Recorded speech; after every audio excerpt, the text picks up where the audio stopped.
Life is a game. We all acknowledge this in some capacity or another, but we often forget just what type of game life is. Life is not a chess game. In chess, each side gets the same pieces. Everyone takes turns. It's 100% tactical, and more importantly, everyone gets a shot at winning. But that's not quite life. Life is more like a poker game. We have genetics, wealth, resources, education dealt out at random. And yet somehow everyone's expected to compete in the same arena. It's funny that as kids, we needed every little detail of every little game to be 100% fair, and yet here we are, those same kids, having grown up into teenagers and adults who are playing, just going along with the least fair game of all. So much in life is left to chance, and I'm going to call that the poker factor. Our world is governed by the poker factor. A couple years ago, I had the opportunity to go to Anhui, China, where I interviewed disabled applicants for artificial limbs. There, I heard many of their stories, and I got to meet this man on the right named Wong Wun. Wong Wun is a farmer. He's always been a farmer. He used to work hard to scrape together a couple thousand RMB for his family just to get by. But then one day, he lost one of his limbs in a manual labor accident, and life has never been the same for him ever since. With only a 5th grade education, he had few options other than farming. We often like to believe that we got where we are because we did everything to deserve it, because we worked to get here, because we studied for that test. And yes, hard work does pay off. Hard work can get you far beyond where you started.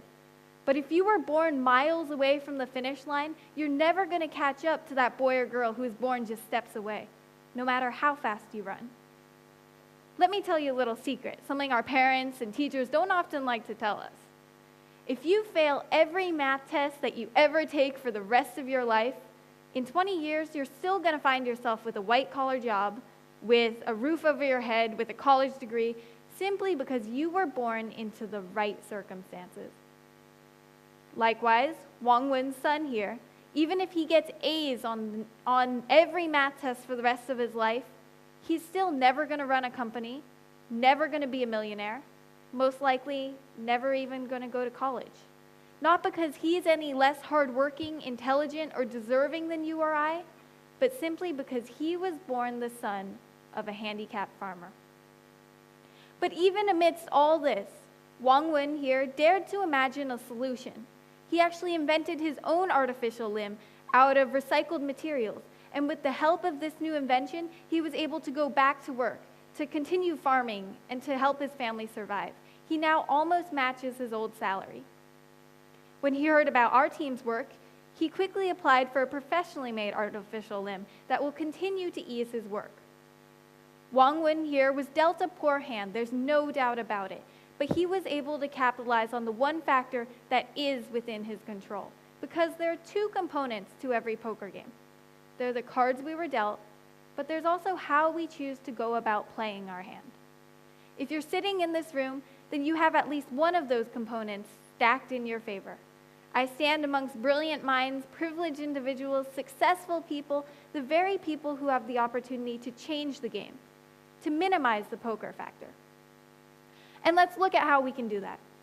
First of all, you were dealt a wonderful and amazing hand. You have talents, resources, abilities that few other people in the world have. Do your cards justice. If you have a talent, foster it, foster that potential, put in the work to make it bloom. Because to neglect the gifts that you were given would be to forgo a responsibility not just to yourself, but to the millions around the world who don't have those resources, because those resources are in your hands. Next, a change in mindset. Get rid of the mindset that your success is yours, earned by you, for you and your loved ones alone. Because yes, part of it was your blood, sweat, and tears, but the rest, that was the poker factor. And with that new mindset, it's not so hard to move on to the 3rd step, which is to redistribute the cards. Let's take a look at what that might look like. What if a quarter of the people in this room, 1 out of 4 of you, walked away from here today deciding to take the first step in giving a little bit back? What if 50 people here decided to give up one tiny thing this month? What if 20 of you decided to go with one less bubble tea this month? Just one. What if 5 of you decided not to buy one more skirt, just to buy one less skirt this month? That wouldn't kill you, would it? But maybe it might allow someone else to live. What if a family of 5 here decided not to go on vacation for Chinese New Year? That's 10,000 RMB per person at least, 50,000 RMB right there. What if 20 of you each decided to eat one less meal outside?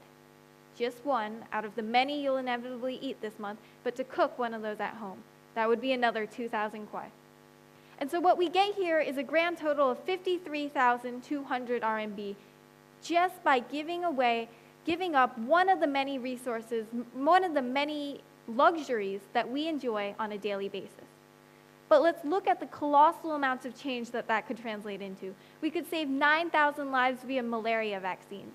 We could save 900 lives via improving birthing conditions for mothers. We could feed 9,000 children for a day. We could provide 300,000 doses of supplements that would prevent neurotube defects.